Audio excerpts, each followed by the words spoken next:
Hey guys, we're back for I think day 8 of cleaning my depression shower. So this morning I got my dad to remove the shower door. That way I could give all the parts around the hinges and stuff a really good clean. And I'm telling you guys, this was so nasty. I can guarantee you it's never been cleaned. But I was feeling really ballsy thanks to Amber. Amber was kind enough to order me a Rubbermaid Reveal off of my Amazon wishlist. It's like an electric toothbrush, but meant for cleaning. I see why y'all have been raving about this. It is so good.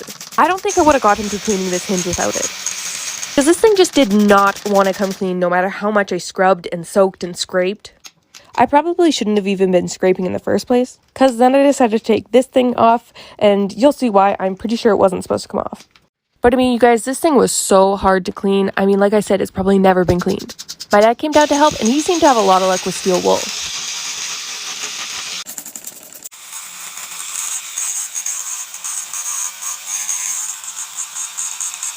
After a while, I had to accept that I was being a perfectionist about it, and it was as good as it was gonna get. So I cleaned that little rubber thingy that we took out earlier.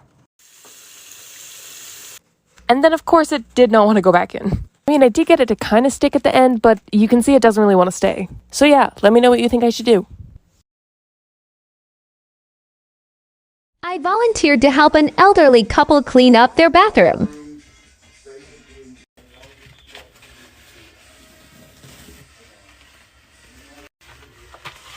In their old age, it became hard to keep up with daily tasks like cleaning.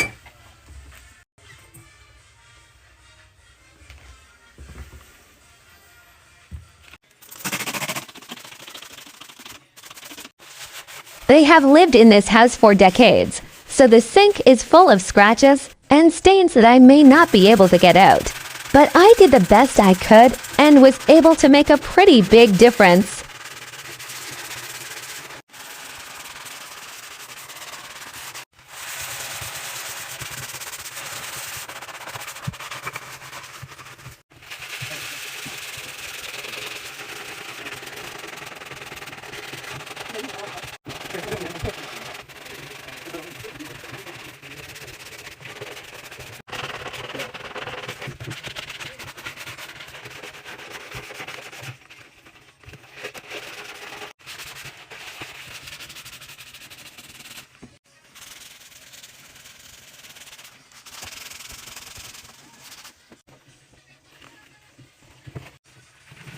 Letting barkeeper's friend sit on here for a while.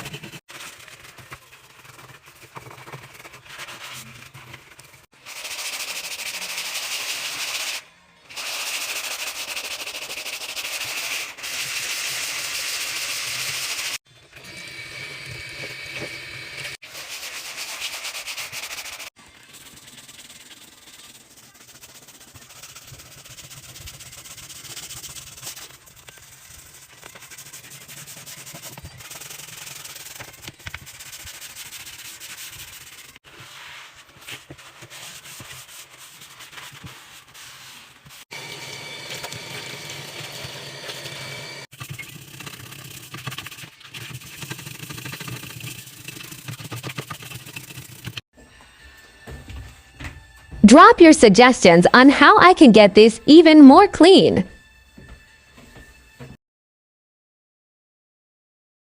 When you have a love-hate relationship with your black car,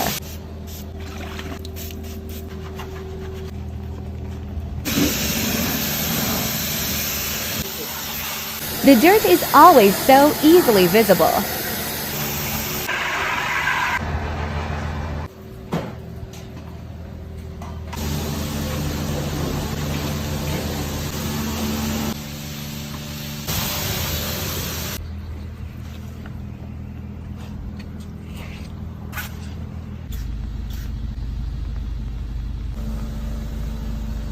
But when it's clean again, it's always worth it.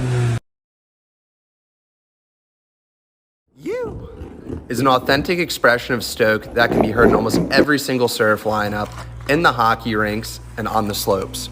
You also stands for Your Environment's Wax. Your Environment's Wax is the only fully sustainable, high-performance surf and hockey wax on the planet.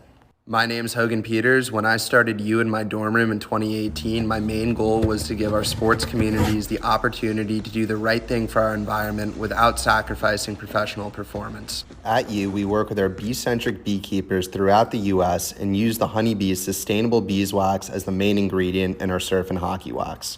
It took years of development for U to become the best wax on and for the planet. While I still hand make and package every single bar of U in what we call the Hive, I'm thrilled to have athletes throughout the world using both our surf and hockey waxes. For those of you that are new to surfing, we put the surf wax on the top of our boards so when we put it in the water, our feet have traction and grip when we're turning and maneuvering on waves. For those of you that are new to hockey, we add U to the blades of our stick to keep snow off it and also to add a little extra confidence when we're going down the ice and trying to do stick tricks and score goals. Whomever, wherever, whenever, we truly believe that small changes lead to big changes. Do it clean, B. U! The house was clean yesterday. Sorry you missed it. We're gonna throw these away. Oh, it's stuck.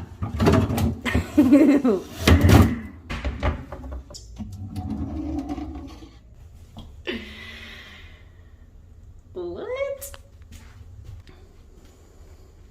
Just sprayed for fleas for the 4th time. So they should be gone. Just rice.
Good morning, y'all. We're gonna change the oil this morning. If you don't know which one you're gonna change, you're gonna grab this weird tool, stick it in here, and see which one is dirtiest. What I'm looking for is the visibility on that little indentation right there. To be honest, they're both pretty bad, but we're gonna do this one. So you're gonna go down here to the little cleaning hand. You're gonna click it. You're gonna click dispose. You're gonna make sure your disposal unit's here instead of your filter pan. Click through the promptings. Before you go through the disposal process, you're going to want to take this guy out and put it on your trash can. The other tool you need is this long little pointy stick. You're going to put it towards the front of your fryer. Down at the bottom there's a little hole. You're just clearing a path so the oil can get through. After you've done all that, go ahead and click yes, start dispose. It's going to go ahead and drain all the way down. There you go. Next step, clean out all the junk. After you scoop, you'll wipe up all the mess. Gunk wiped, basket in, oil to be poured. When the client doesn't notice how dirty their leather is, show them a 50-50.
This is the grave of Fred Walter Oatman. On some documents, his name is Walter Fred, and on others, he's Fred Walter. So I'm going to go by what's on his grave. I knew right away that this grave was really going to try my patience in terms of waiting for a transformation, but I was not disappointed. Fred was born on November 4th, 1857. He was the third child of Isaac and Charlotte Oatman. They had 8 children in all: Orlin, Isaac, Fred, Lucy, Elijah, Lottie, Lydia, and George. George died in 1854 at the age of 3, but the rest of the children lived at least into early adulthood. One interesting thing I found about Fred's family: in 1870, Fred and all of his siblings, who ranged in age from 18 all the way down to 1 month, were living in Hebron, New York, with a couple named Samuel and Eliza Huggins. Their parents were living together, but completely separate from the children, but still in the same town. I couldn't find anything to directly explain that. Isaac did work, and they owned real estate and did have some finances, so it doesn't seem like poverty was the issue. But whatever reason, they at that time weren't capable of taking care of their children. By the next census in 1880, Isaac and Charlotte were living with their children that were still young enough to live at home. In August 1877, Fred died at the age of 19. His grave says 20, but he was actually just a couple months shy of turning 20. His cause of death was dropsy. If you follow me, you've heard that word a lot. Dropsy is an antiquated medical term for edema or swelling, usually caused by heart, liver, or lung failure. Just 5 years after Fred died, his sister Lucy died of scarlet fever at the age of 22, and she's buried just next to Fred. Fred's inscription says, "We miss thee at home." The top of his grave has a banner that says, "Our boy." I'll show it at the end. Here's the transformation after just a couple months. Here's the detail on the top.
Enjoy the satisfying process of de-waxing my brother's girlfriend's disgusting surfboard, and this is honestly the worst one I've seen yet.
This was definitely the biggest pile of wax I've ever seen, but now the board looks brand new again. All I have to do is wax it and it's good to go.